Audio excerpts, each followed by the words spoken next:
by Professor Dr. Danny Wong entitled Discourse on the History in the Malaysian Public Sphere. Ladies and gentlemen, without further delay, I would like to invite the yang berbahagia, Professor Dr. Awang Bulgiba Awang Mahmud, to chair the lecture and introduce Professor Dr. Danny Wong. Ladies and gentlemen, Professor Awang.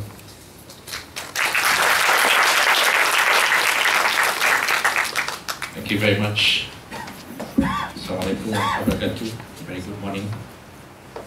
Professor Danny Wong. Professor Danny Wong is currently Professor of History at the Department of History, Faculty of Arts and Social Sciences here in UM, where he teaches history of Indochina and Southeast Asia. His research interests include the history of Sabah, the state where he comes from, the Chinese and Malaysia, and China's relations with Southeast Asia. Professor Danny Wong is a true blue UM graduate. He obtained his BA Honours degree from the Department of History here in this faculty in 1990, and his Master of Arts in 1994, and PhD in 2004 from this very same university.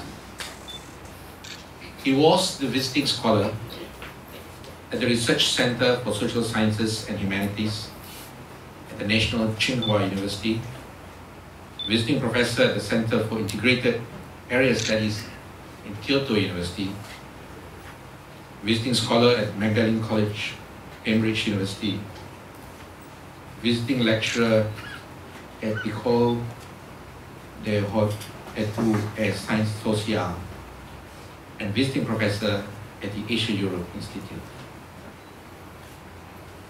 Professor Danny has published several books over the years, and among his publications are The Diaries of G.C. Woolley, Volume 1 and Volume 2, Historical Sabah, The War, Memories and Knowledge of the Sea in Southeast Asia, the Nguyen and Champa during the 17th and 18th centuries, Historical Sabah, Community and Society, The Transformation of an Immigrant Society, the study of the Chinese of Sabah, and Vietnam-Malaysia relations during the Cold War. Professor Danny Wong was formerly Deputy Dean in this faculty and head of the Maritime Culture Unit at the Institute of Ocean and Earth Sciences. Currently, he wears 3 hats. The first being the Director for Global Planning and Strategy here in UM. The second, the Director of the Institute of China Studies. And the third, the head of the Malaysian Chinese Research Center. I thought this is a bit too much, as if for one man to handle. Therefore, it is my singular pleasure to call upon Professor Danny Wong to deliver his inaugural lecture entitled Discourse on History in the Malaysian Public Sphere. Professor Danny Wong, please.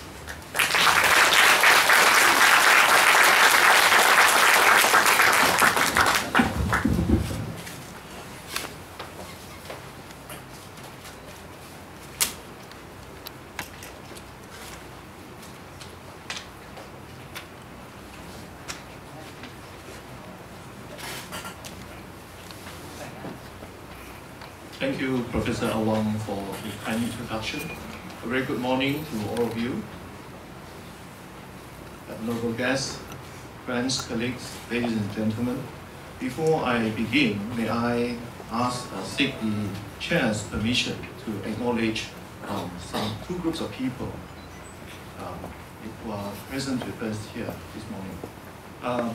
First is, I would like to acknowledge the presence of my wife and our 3 children. They are here in the second row.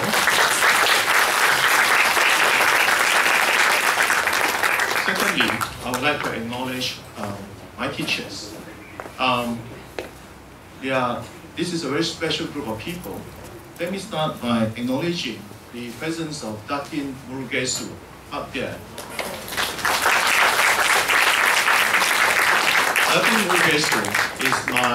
Was my history teacher in La Salle Secondary School in Sabah at sixth form during our sixth form years. And she certainly was an excellent teacher because for that particular year, the class was able to score 70% A's. So, teacher extraordinary. I also would like to acknowledge the presence of Professor K.S. Nathan, my supervisor for my bachelor degree thesis on China-Malaysia relations, and then subsequently my master's degree thesis on Vietnam-Malaysia relations. And it was him who constantly reminded me that, in academia, it's either publish or perish. Next, I would like to acknowledge Professor Lee Kam-heng and also Professor Law. Where's Professor Law? Not here, maybe overseas. Professor Lee and Professor Law were my supervisors at PhD level. And they taught me much more than just academic matters. They also taught me about life. They also have been fantastic counsel throughout my entire career. So Professor Lee and Professor Law. Thank you.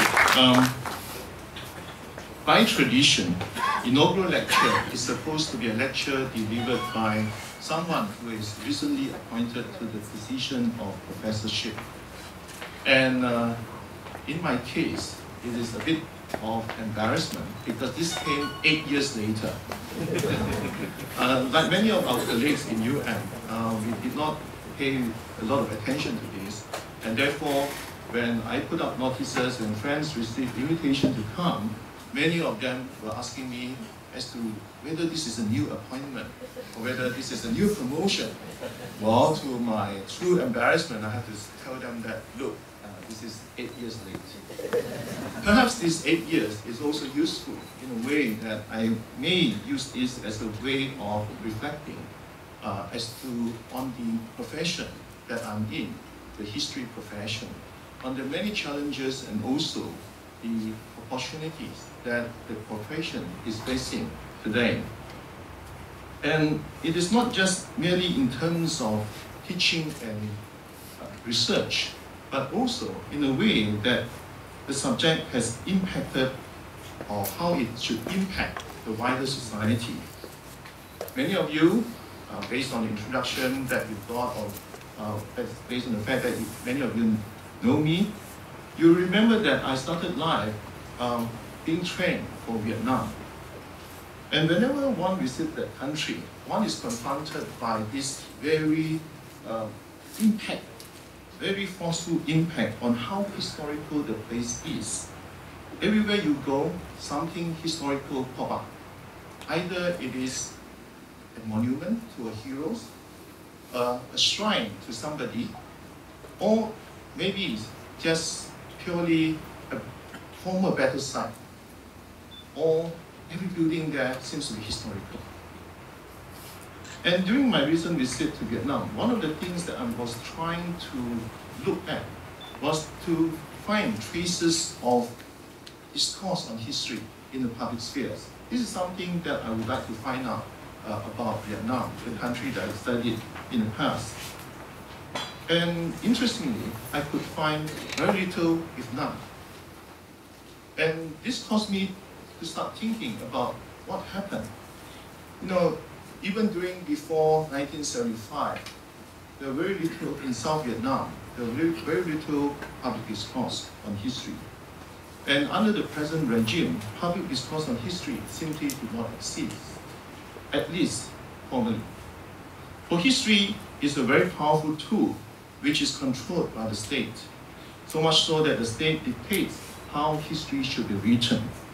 Any discussion in the open would not be tolerated. And this, of course, is changing more recently with the sense of greater political openness. People began to start talking about history, about the past, about recognizing enemies, former enemies, and so on, reconciliations. And also, partly due to the technological advancement, especially through the internet. And so one began to find that a lot of discourse began to take place in the public spheres, especially in the cyberspace, where the government control, or it is out of the government control, or rather. By contrast, in my home state of Sabah, which I also undertake some work, Sabah is a new modern state that was created as a result of European colonialism. There are very little tangible evidence of a historical past, mainly because during the closing stage of the last war, Second World War, Sabah was bombed out. And Sabah, every building in Sabah seems to be new. Traces of old things seems to have gone. And so was the memory. So there's the memory of the past was also missing from the public. And interestingly, discourse on history in the public sphere was very much active in this state. You find that people were interested to find out more about the past, a past that disappeared with the war. People wanted to find out more as to what happened to my ancestors, to my grandfather. What did they do before the war? So these were the things that actually started to get into the public sphere in Sabah. And more recently, in the case of Sabah, Malaysia agreement, people began to talk about Malaysia agreement. People began to talk about the 20 points. Some even talk about whether or not Mat Saleh was a hero or was he a villain. So there is actually a lot of opportunities for people from Sabah, a place with very little history, to talk about history in the public sphere. People actually engage in conversation, not just in the newspapers, but also in the internet. So for me, there's this concern about how much of discourse on history actually taking place in Malaysia. What are the issues involved? Another development which I've been looking at in the past decade is the technological advancement that took place in the internet and social media, and how it may reshape the way we look at the past, and how we treat the past, and how we engage with the past. So this is what the lecture is going to focus on. And so I hope you will bear with me for the next, 50 minutes or so. For many years, discussion on history was the preserve of professional historians, people like us, and teachers of history. Discourse on history was confined to the limited pages of academic journals and books. This was before the time of internet. And for a long time, the focal point has always been on the fundamental issues of historiography. Historiography means the way history is written or being perceived.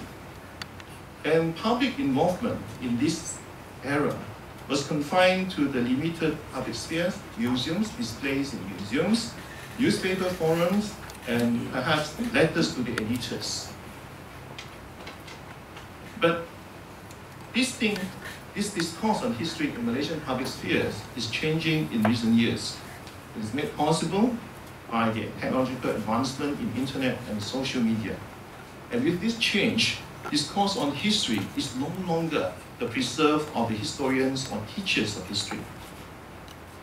The new changes has allowed many, including interested ordinary people, people like you who are not historians, to carry out research on history, taking on the role of being a netizen historian, because they are publishing, writing, engaging in the cyberspace, becoming a citizen of the net. Therefore, it began to challenge the manner we look at the past and the way we engage in discussing and writing about the past. So the lecture is divided into 4 sections. The first, I'm going to spend a bit of time taking you through the development of history as a subject in Malaysia. and later on to talk about some of the current discourse on history in public sphere. And then I'm going to quickly move on to the rise of internet and the changing patterns of historical research. And finally, to talk a bit about how this group of people, the netizen historians, began to make an impact, influence public discourse on history. So I'm going to just quickly talk about this interesting case about Han Kua's origin.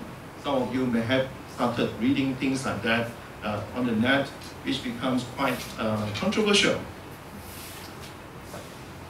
History. The study of history in Malaysia was initially developed as a subject that was being taught in schools by the British colonial administration. First, it was British history, then it was British and Commonwealth history, and then towards the emergency period, you began to find that textbook began to be more inclusive to talk about history of Malaya in general. And here you are, you have some early textbooks that were being introduced during the Malayan period. And during this time, we find that the focal point is not always Malaya. And the study of history began with this noble aim of instilling sense of patriotism among students and to nurture values and virtues deemed to be crucial in the development of citizenship. Now, these two aims were started much earlier at the time when we achieved independence, and today, in the 21st century, we are still holding on to these aims. We have not deviated, therefore, the idea of patriotism, the idea of citizenship are very crucial in the teaching of history. That's why sometimes people like us, professionals, when we were looking through the textbooks, we thought that, are they teaching history or are they teaching citizenship? So sometimes you have this kind of imbalances and so on. And history as a subject began to take on a different level of understanding and began to focus more on the history of Malaya and Malaysia with the establishment of the history department, first at the University of Malaya in Singapore in 1949, and subsequently in 1959, we have the Department of History, University of Malaya, established in this campus.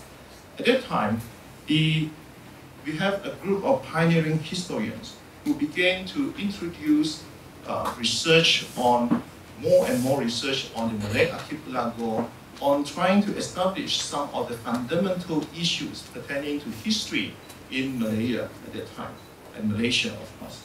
So the department at that time was headed by the first history professor, professor of history, Professor John Bastin. He's still alive today, at the age of 90-something. And the second professor of history was Professor Wong, who is now in Singapore, 85 years old now, but still very sharp, still publishing. Now, what was interesting at that time was that this group of pioneering historians began to do a lot of work that began to try to answer some of the very fundamental questions pertaining to history in Malaysia. Among others, they began to tackle the question about history teaching in Malaya. So this is the cover of the book, published in 1964, of a seminar held the year before on teaching history. History teaching is problem in Malaya. It's edited by Professor Zainal Abidin Wahid, and among the contributors from history department at that time would be Professor Wong Wu, Dr. David Bassett, Professor Zainal Abidin Wahid, Professor Koo. Professor Koo was not yet a member of the department, but on his way in. Jean Pluvier, famous historian on Dutch Indies.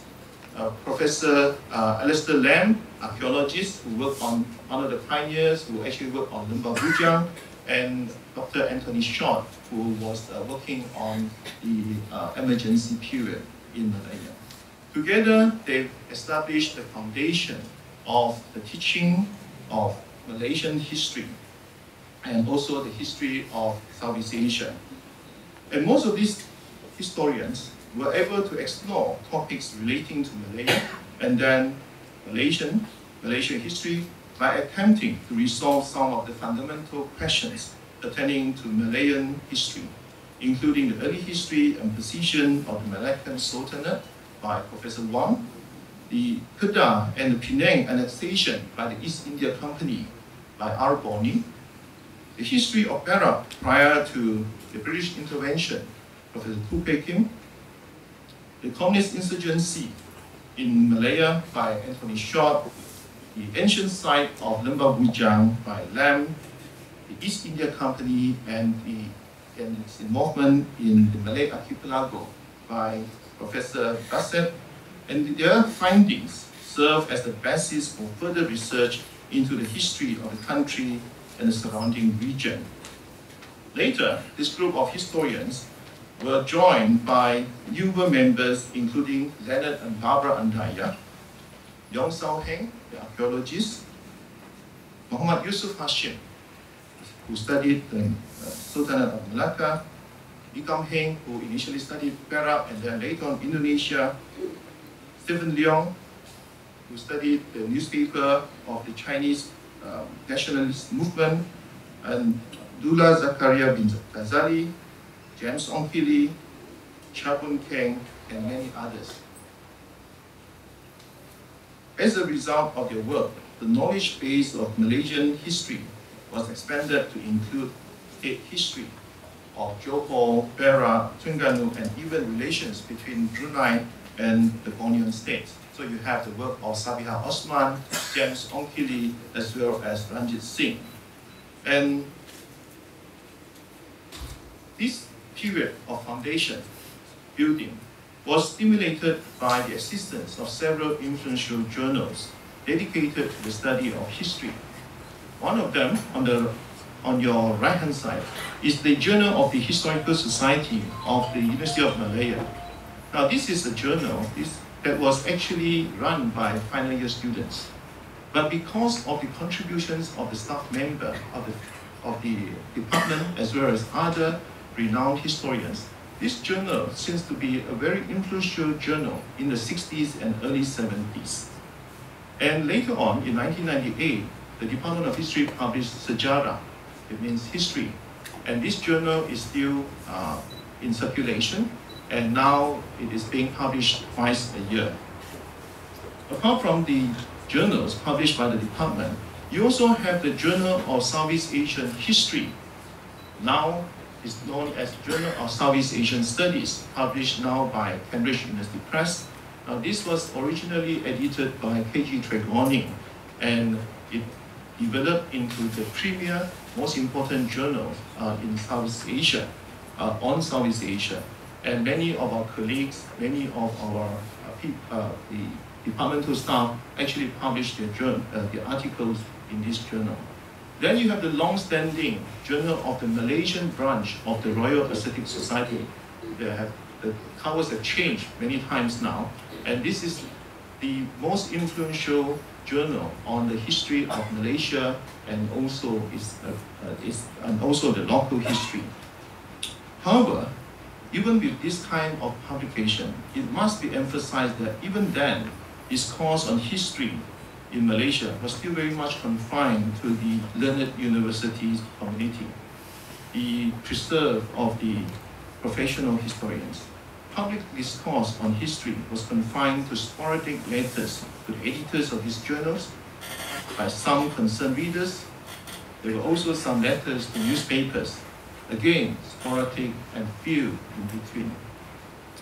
The issue that actually dominated the early part of the development of history in Malaysia will be these two major issues. First, the question of perspectives or approaches, which basically focuses on Eurocentric versus Asian and Malaysian-centric.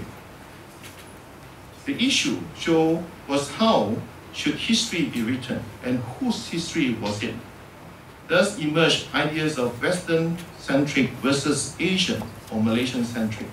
The issue almost became a debate between the locals and the expats, each accusing each other of being biased in the employment of sources and their putting forward their viewpoints.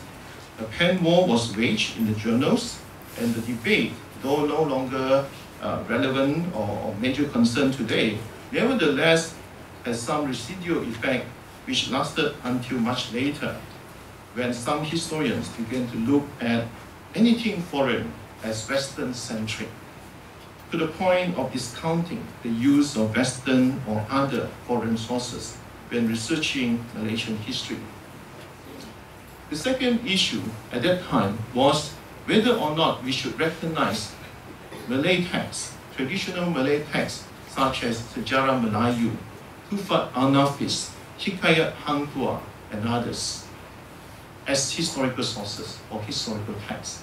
There were different types of arguments. Some said that, look, this kind of materials are purely literature. They are full of myths and legends, no dates at all. How can we call them historical sources? But others were saying that, look, there are information in it that will help us to bridge gaps. There are information that will help us to move forward in our research, because without these sources, we can't move. We can't actually answer a lot of questions pertaining to the period of Malacca onwards in the Malay archipelago. And therefore, some kind of understanding came into being, and some said that, look, as long as you could discount those myths and legends and find your facts, then we should accept them as historical sources. That seems to be the solution, because subsequently we have people who build their career based on this kind of sources. The development of history in Malaysia actually received a lot of support from non-professional historians. We have associations such as the Malaysian Historical Society, Persatuan Sejarah Malaysia, and its many local chapters that actually promote the study of history, research on local history. And they published a very influential journal. At one point, it was very influential. It's called Malaysia dari Segi Sejarah, Malaysia in History. Now, this is still in circulation, and at one point, it has an English version as well. Now, the Persatuan Sejarah Malaysia actually have many local chapters, and through them, a lot of school teachers in particular were actively involved and started to engage in research on local history. And these actually are very crucial in helping us to uncover a lot of information about the past, especially from different locations in the country. The other institution that has played a very important role in the development of history would be your museums and would be your museums. Every state seems to have a museum, and they too began to devote resources on research. And as a result of that, many of the research are being published in different journals that were started. The Sarawak Museum Journal, for instance, started in 1911, is probably the most influential. And Sabah Museum Journal started as well during the 60s.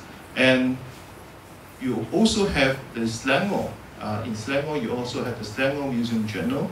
And other journals, such as the Sabah Society Journal, which was started or published by the Sabah Society, are also making very important contributions to the local history. During the 90s, we began to see a lot of history-based columns appearing in newspapers. Now, these history columns are very, very important in stimulating public discourse on history. And among them was Phu Kim, Professor Phu's History Alive. This was, I think, probably one of the earliest that emerged at that time, published in the Star. He kept it going for several years before moving on to start another column in the New Straits Times. It's called Its History. And then later on, we have Professor Law Wai Lin, who coordinated